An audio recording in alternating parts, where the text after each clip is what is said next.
Undeclared wars are commonplace. Tragically, our government engages in preemptive war, otherwise known as aggression, with no complaints from the American people. Sadly, we have become accustomed to living with the illegitimate use of force by government. To develop a truly free society, the issue of initiating force must be understood and rejected. What if sometimes, to love your country, you had to alter or abolish the government? What if Jefferson was right? What if that government is best which governs least? What if it is dangerous to be right when the government is wrong? What if it is better to perish fighting for freedom than to live as a slave? What if freedom's greatest hour of danger is now?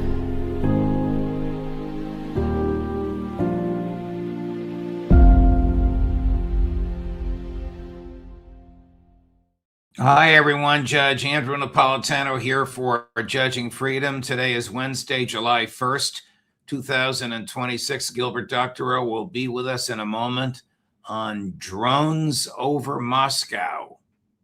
But first this. You know, every year around the 4th of July, we celebrate independence.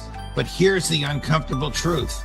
A lot of people have never been more dependent. Dependent on the power staying on, dependent on the grocery store staying stocked, dependent on supply chains, cell towers, and systems over which they have absolutely no control. That's why I like my Patriot Supply.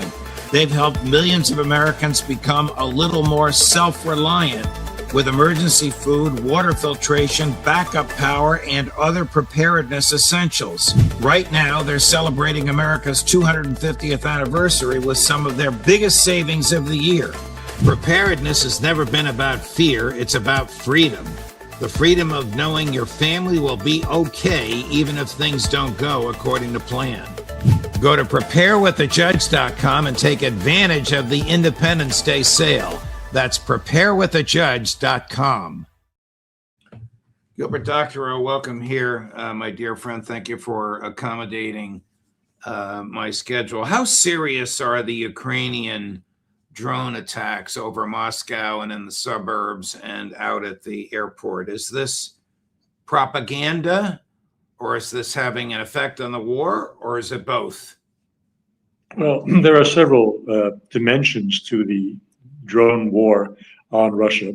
One is terror, and by its traditional definition, the intent to create great havoc in public opinion, to motivate the broad public to condemn its government and possibly to replace the government.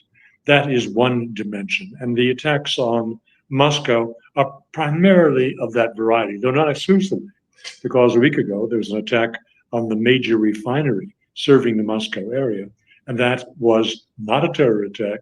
That was a military action against the legitimate targets, which are supplying fuel to the enemy. So that is the second dimension. And I think we have to, we in the West should look beyond the attempts to intimidate and stir up the Russian population, and look at the effective strikes on Russia's infrastructure, particularly its fuel energy infrastructure, which are already having a very big impact on the Russian economy and will get considerably worse if nothing is done to stop these assaults. Have civilians been killed by the drones? They have been killed every day.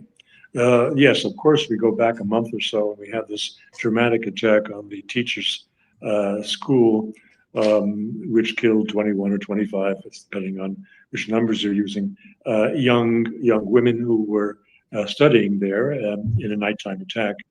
And that stirred up a lot of emotion. But in point of fact, every day there are some civilians killed by these drone attacks, either by the direct intent of the Ukrainians who are sending them to attack a bus, for example, carrying students, or by inadvertently by the stymieing of an incoming drone and its finding a secure landing in residential property that causes the death of somebody or other.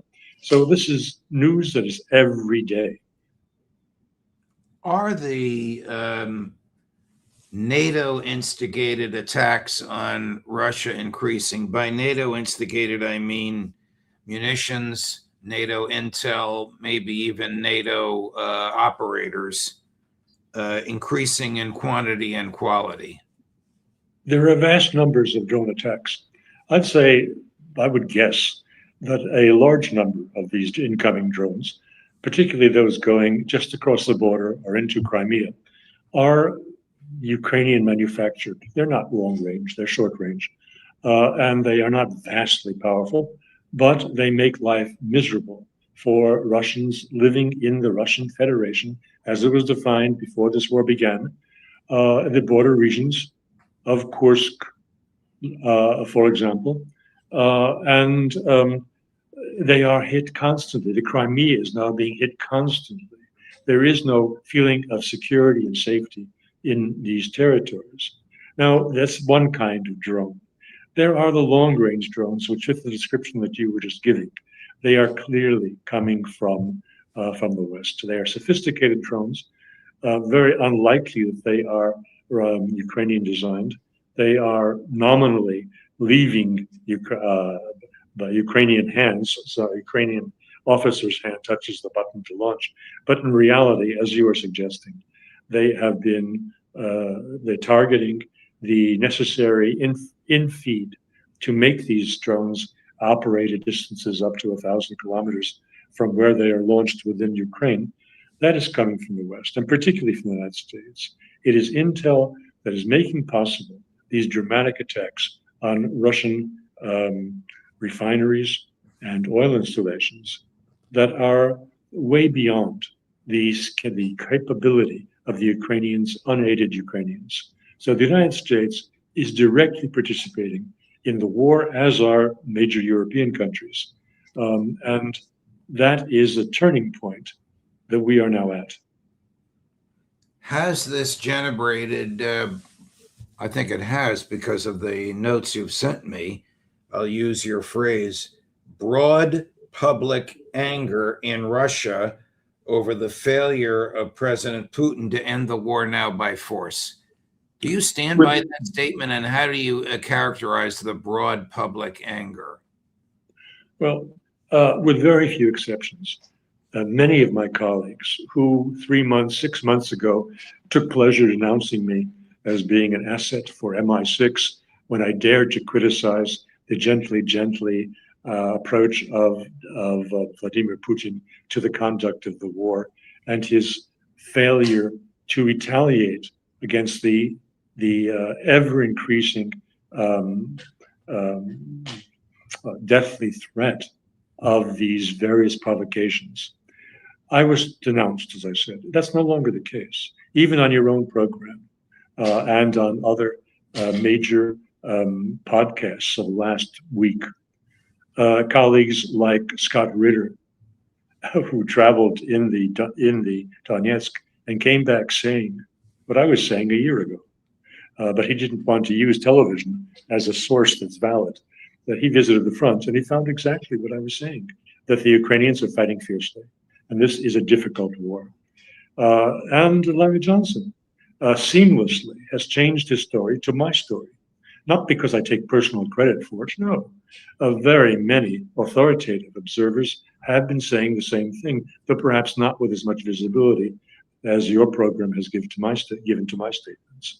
The nature of the commentary, not only in Russia, where these programs like yours are within 2 hours of your posting it, they are already reposted by one or more Russian platforms on what they call the RuNet, not the YouTube, but the ru.net. They are translating voiceover our programs. And the commentaries 6 months to a year ago were very vicious towards people like myself. Oh, this fellow doesn't know anything, another Western fool, and so forth. Not anymore.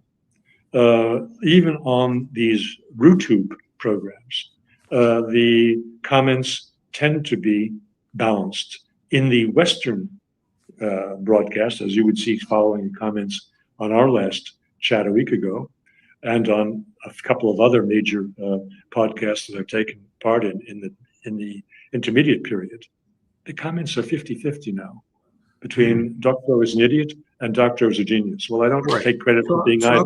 Talk to us about gasoline lines. Can the average middle class person just go and get gas, or is this what it looks like? Yeah, there was an article that came out a day ago. Again, but it was a lady author whose name was unfamiliar to me, but my name was not unfamiliar to her, and several of the other critics in the West were not unfamiliar to her. And she gave a very detailed account on what is going on across the country, and that truckers and also business people who need their cars are getting up at 4 a.m. and going to stand on line in gas stations across the country. Is this induced by fear or by a real shortage of gasoline, or both? A mix. It's a mix. In maybe 20 or 30% of the regions of Russia, it is real shortage. In the other 70 or 80%, it is fear of shortage to come. And that explains why, again, in the Russian news on Zen.ru, that's as part of Yandex. Yandex is the equivalent of Google in Russia. And they have a news outlet at Zen. And they reported 2 days ago that across Russia, there is frantic purchasing of canisters for gasoline.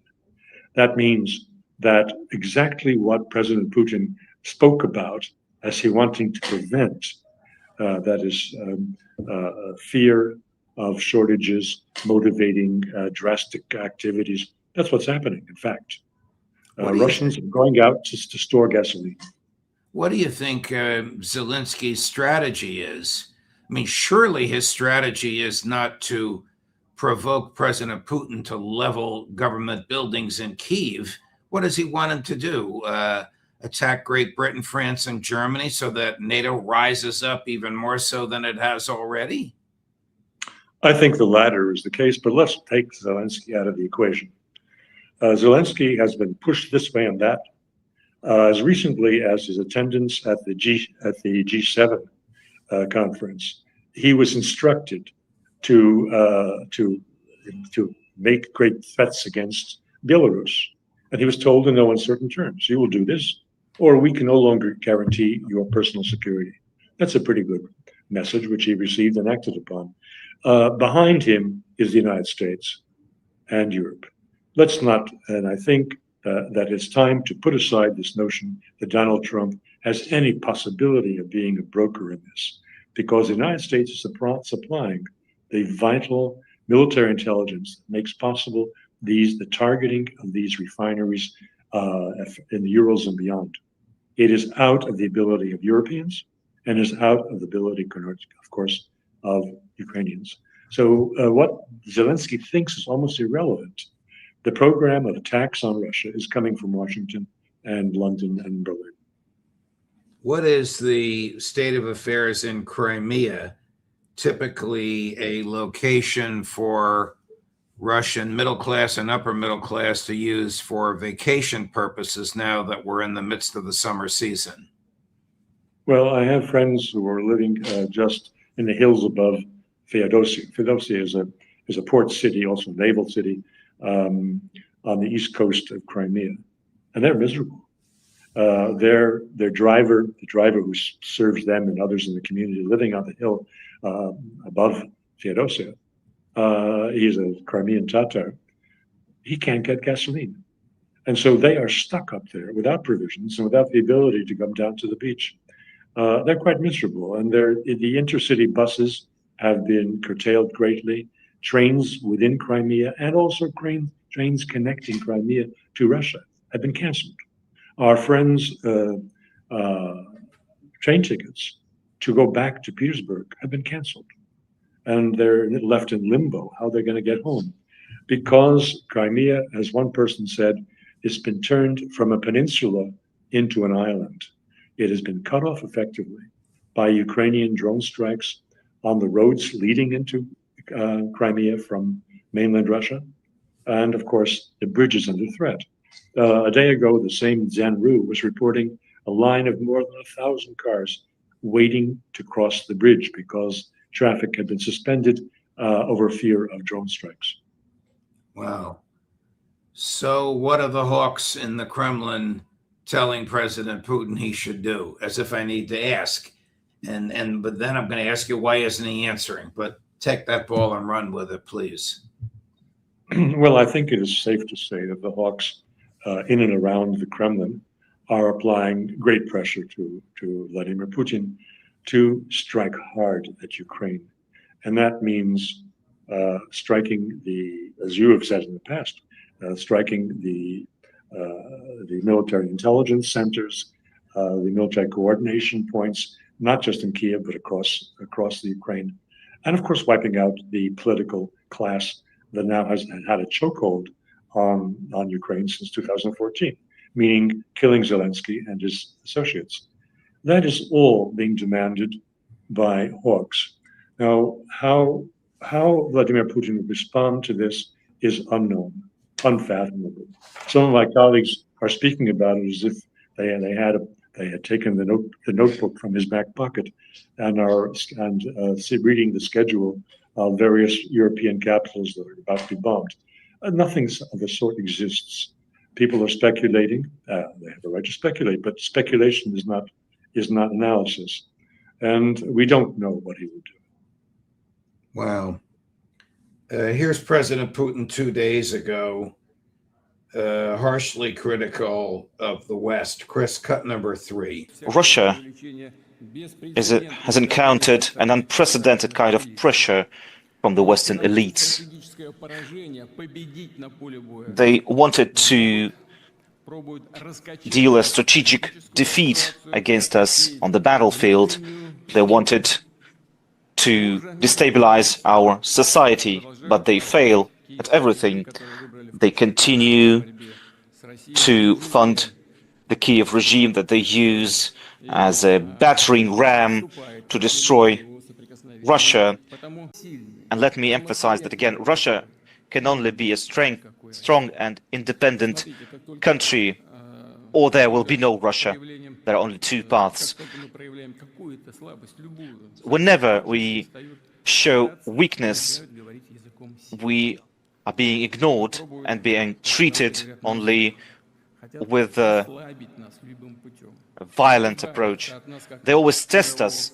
They try to remove us as a global factor of power that stands against evil. Like I said, they have always failed. They will fail this time, and they will fail forever. Does he feel the need to say something like that? Well, he is, because of the pressure and because he's cut off from reality. Let's be open and frank about this. We speak about our own leaders, particularly Western Europe, as being delusional and cut off from reality. The same is to be said about Vladimir Putin. He is surrounded by yes men. He is living a cult of personality, where every utterance he makes is instant breaking news on Russian television. And he is not aware, he's not paying attention to the victory that he's headed for.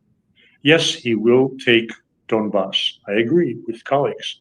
It's a matter of weeks and perhaps at the latest months before the whole of Donbass falls into Russian hands. And I repeat the question of several of my colleagues. And then what? I say what then what? It is a Pyrrhic victory by classic definition. Russia will have lost more by the victory than if the war never took place, because Ukraine will continue to receive arms and men from the West, and it will continue and enhance its destructive attacks on Russian infrastructure with ever newer and more powerful cruise missiles and ballistic missiles and drones that the West is supplying. So Mr. Putin is now in a situation that is almost worse than before the war started. But when the war started, the attacks were on Ukrainian territory. That was Donbass, but it was formerly Ukrainian. The attacks now are on Russian territory.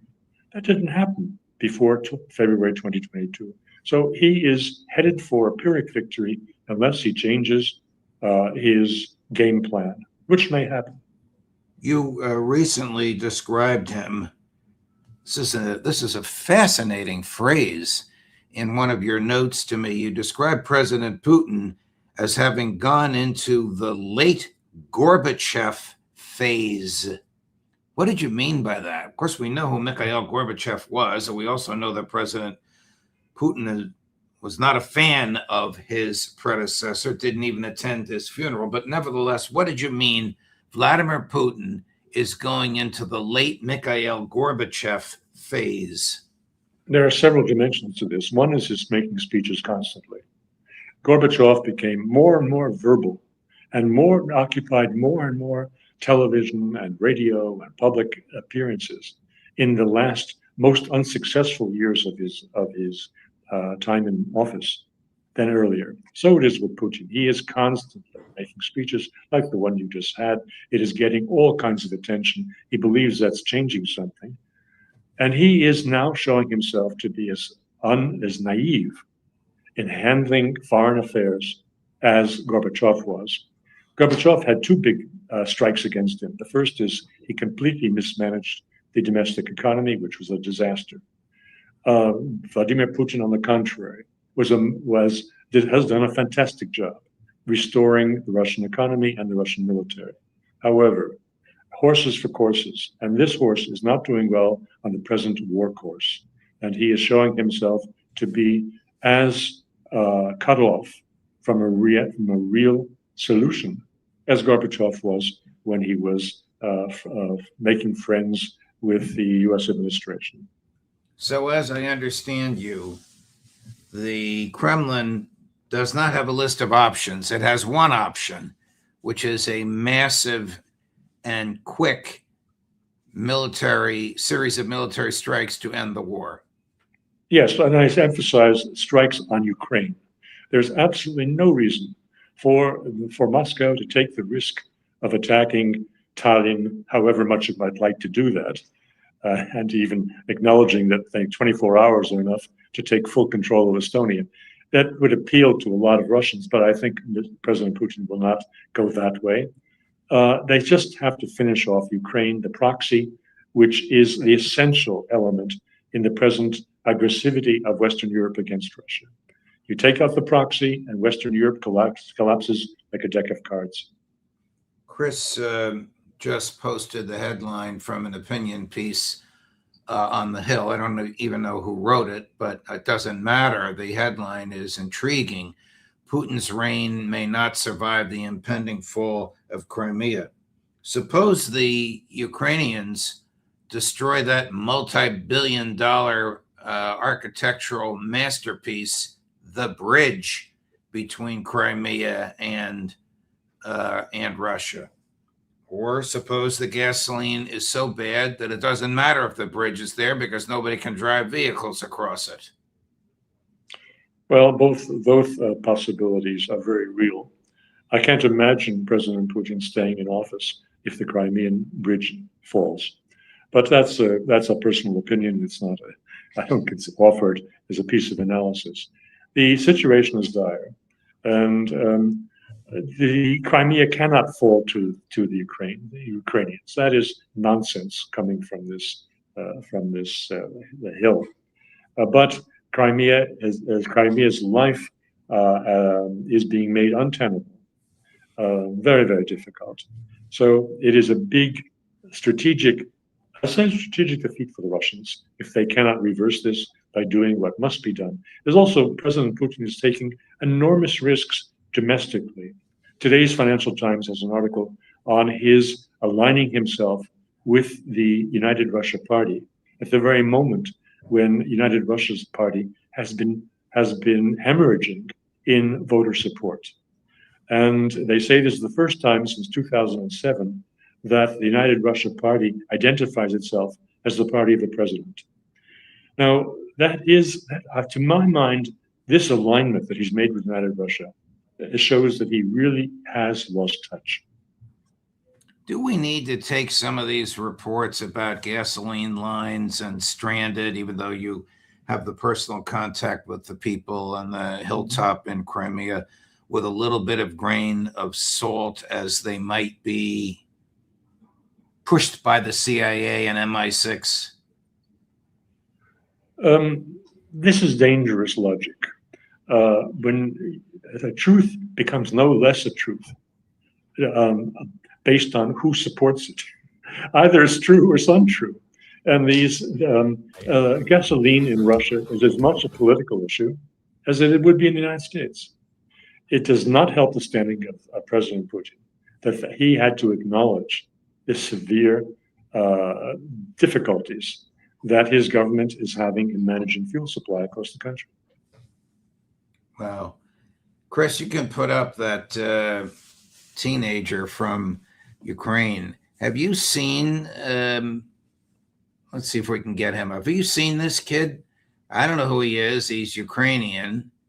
This clip talking about how badly the Russians are losing got 500,000 views as soon as he posted it. So he may be one of these one-shot wonders, or he may be somebody who's going to be influencing Russian and Ukrainian public opinion. Do you know anything about this, Gilbert?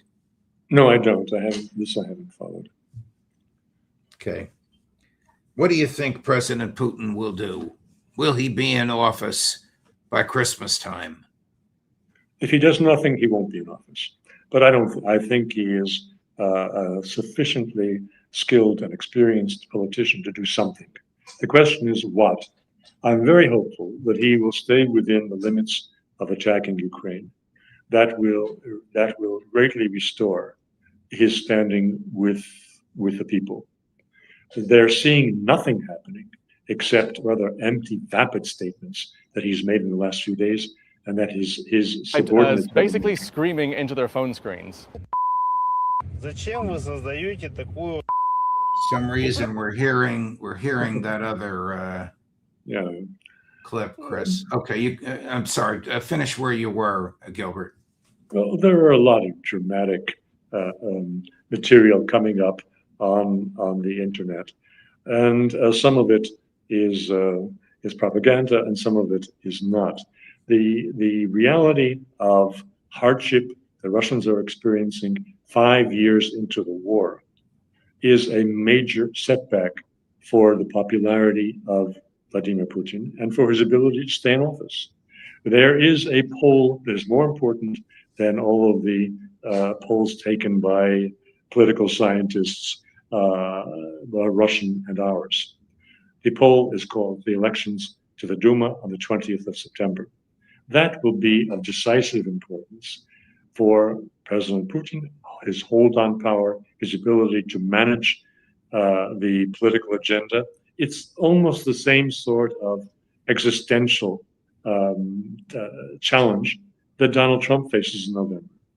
Either Trump keeps control of both houses of Congress, or he becomes a very lame duck in November of this year. President Putin, the same thing. They would, by present projections, there would have to be a massive distortion of the election process for United Russia to hold on to its majority position. I don't believe that will happen. I don't believe that the authorities will dare to manipulate openly the electoral process. They have the option of canceling the elections altogether, which they are not exercising. So he will very likely lose power unless he does something significant between now and September to prove to the population that he is rising to the challenge to Russia's sovereignty. All right, last question. What conceivable arguments are there against his doing what you are suggesting? In light of this empirical evidence of the population suffering and losing patience, why wouldn't he bring about these massive strikes? He has the ability. Why does he lack the will?